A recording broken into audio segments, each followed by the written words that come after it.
pelajaran. Biasanya mari kita bersiap dan berdoa. Siap semua.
Silakan berdiri, kita menyanyi lagu.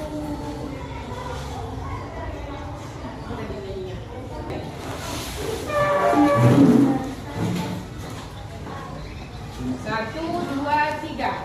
Dari Sabang sampai Merauke, berjajar pulau.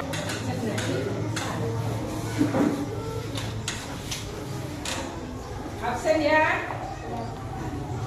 Yang absen dengarkan nama-namanya dipanggil.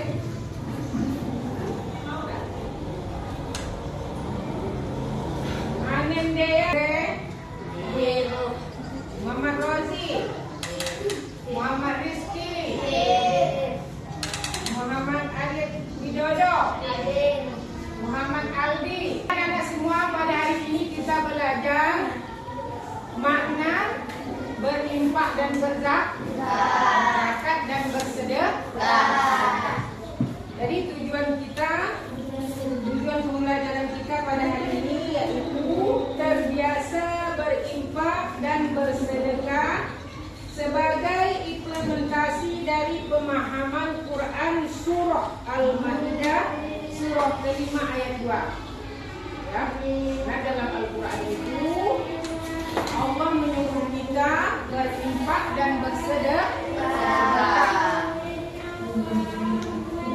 Yaitu di dalam Quran surah Al-Maidah tadi. Kemudian yang kedua, tujuan pembelajaran kita memahami hikmah zakat sebagai implementasi dari rukun Islam. Anda semua sudah tahu rukun Islam itu ada berapa?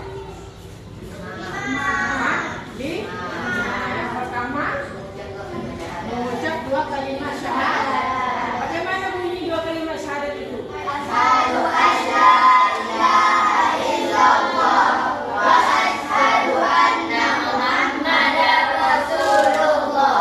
Jadi kita tahu kan, mengucap 2 kalimat syahadat itu begitu bunyinya. Jangan nanti pernah ada suatu waktu anak disuruh mengucap 2 kalimat syahadat tidak bisa. Mengapa? Karena tidak pernah dia mendengarnya. Apa itu 2 kalimat syahadat? Coba anda ucap 2 kalimat syahadat la ilaha illallah. Jadi kalau mengucap 2 kalimat syahadat itu, yang pertama asyhadu an la ilaha illallah, yang kedua wa asyhadu anna Muhammadar Rasulullah. 2 kalimat syahadat. Kemudian rukun iman yang kedua apa? Rukun Islam. Ya, rukun Islam yang kedua apa? Mendirikan salat. Salat yang bagaimana? Yang ketiga, Membayar zakat. bukan. Puasa pada bulan Ramadan. Itu rukun Islam yang ketiga. Kemudian yang keempat baru tadi membayar zakat. Membayar zakat, boleh berinfak dan bersedekah. Kemudian yang kelima, naik haji bagi yang mampu. Jadi yang 5 rukun Islam itu wajib kita pelaksana. Siapa yang tidak mengerjakan mendapat dosa. Mendapat paha apa tadi? Yang tidak mengerjakan mendapat dosa. Yang mengerjakan mendapat jadi siapa yang tidak bersedekah apa tadi berzakat mendapat dosa. Ya. Perhatikan aku masalah infak. Infak adalah infak dan sedekah dapat dilakukan kapan saja, ya.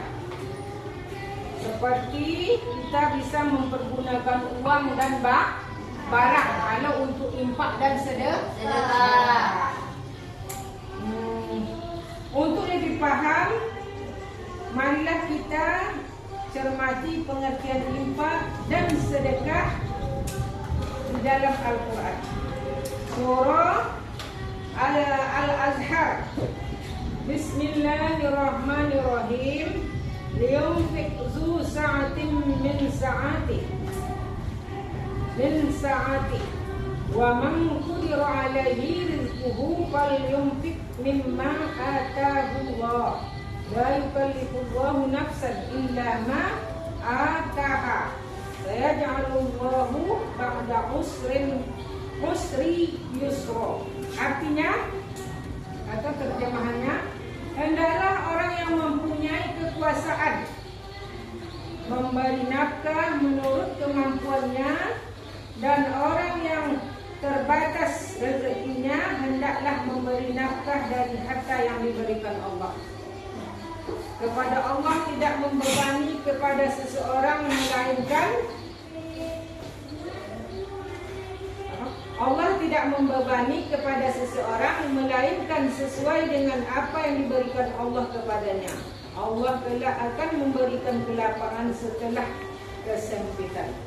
Jadi makna berinfak itu memberikan barang ataupun makanan. Sedekah, makanan, berinfak, barang beli. Kemudian diartikan mengeluarkan atau menyerahkan sesuatu harta benda sesuai dengan kemampuannya. Allah Subhanahu wa taala tidak membebani seseorang untuk berinfak melainkan sesuai dengan rezeki yang diperolehnya dari Allah Subhanahu wa taala. Yakinlah bahwa Allah Subhanahu wa taala akan mengganti apa yang telah diinfakkan dengan berlipat ganda. Jadi orang yang bersedekah itu, kalau kita bersedekah dengan ikhlas, ya, dengan ridho karena Allah, maka akan diganti oleh Allah sedekah kita itu dengan berlipat ganda. Infak dan sedekah itu ada jenisnya, ya.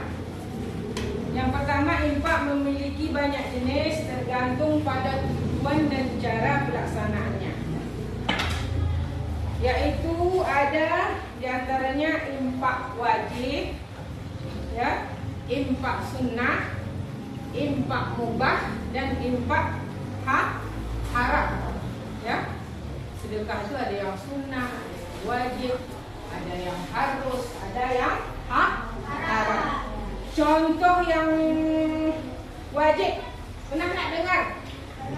Ceramah di masjid, waktu Isra Mi'raj tentang masalah infak sedekah. Nah, apa contohnya? Siapa bisa jawab? Ada? Pernah dengar? Infak yang wajib itu bagaimana? Jawab ya.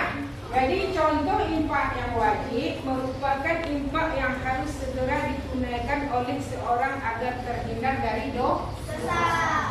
Jadi kalau tidak dilaksanakan mendapat dosa.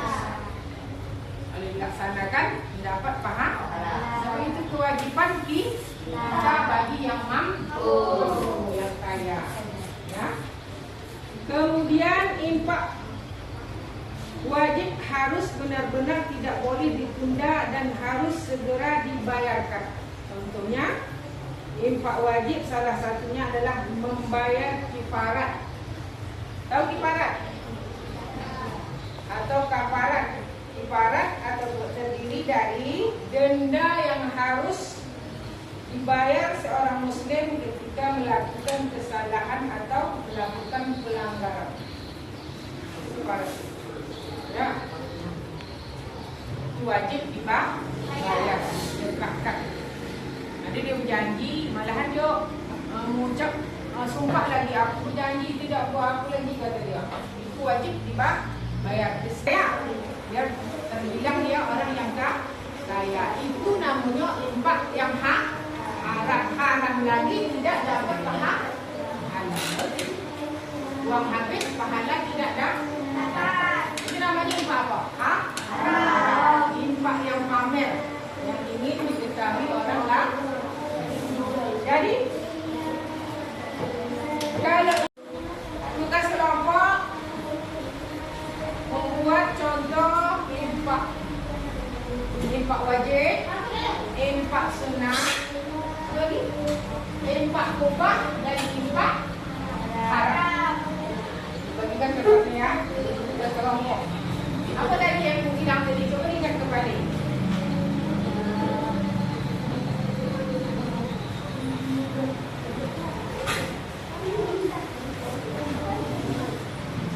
Coba pikirkan.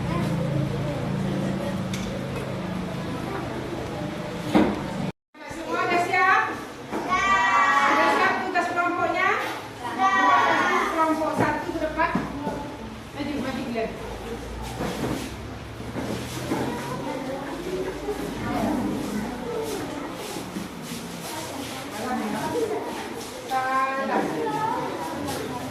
Coba yang kelompok lain menanggapi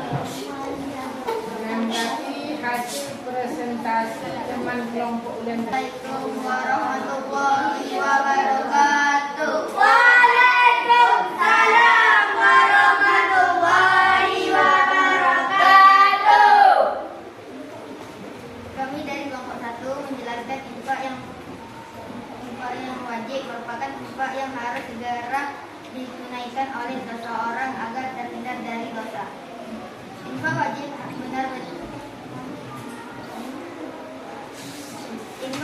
harus benar-benar tidak boleh ditunda dan harus segera dibayarkan.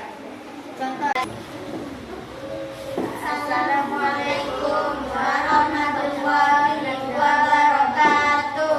Waalaikumsalam warahmatullahi wabarakatuh.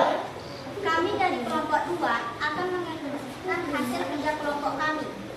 Kelompok kami terdiri dari saya, Ami, Najwa, Mimi, dan Ika. Contoh-contoh infak haram ialah 1. Infak yang dilakukan untuk mendapatkan pujian atau pengakuan dari orang lain, juga disebut dengan riya. Contoh kedua, infak yang dilakukan dengan harapan mendapatkan imbalan materi dari penerima. Contoh ketiga, infak yang dilakukan dengan perasaan tidak ikhlas.